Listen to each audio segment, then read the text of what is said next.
మన రీఛార్జ్ అయిపోయినప్పుడు Google pay on చేసిన. గూగుల్ పే ఆన్ చేసి 299 మ్యాక్సిమం నేను వేసుకునేది 1 మంత్. 299 అప్లై చేయగానే 302 రూపీస్ పడింది చూపిస్తుంది. 3 రూపీస్ బొక్క అని ఫోన్పేకి వెళ్ళిన. ఫోన్పేకి వెళ్ళి దాంట్లో కూడా 299 అప్లై చేయగానే దాంట్లో కూడా 302 చూపిస్తుంది. ఓరి అమ్మ, దీంట్లో కూడా 3 రూపీస్ బొక్క అని మళ్ళీ బ్యాక్ సైడ్ వచ్చేసిన.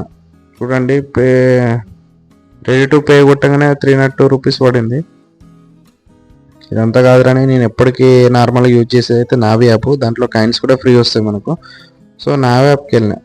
నావీ యాప్ ఓపెన్ చేయగానే నావీ యాప్ అయితే ఎప్పుడు మనకు ఫ్రీగానే ఇస్తుండే, బట్ ఫస్ట్ టైం నేను చూడడం.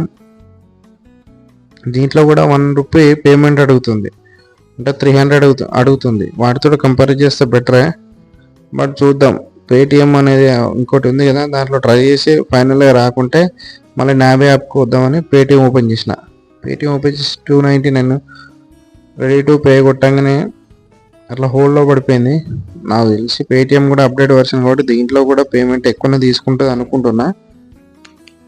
సో ఫైనల్గా పేటిఎంలోకి వెళ్ళిన, పేటిఎంలో ట్రై చేసిన.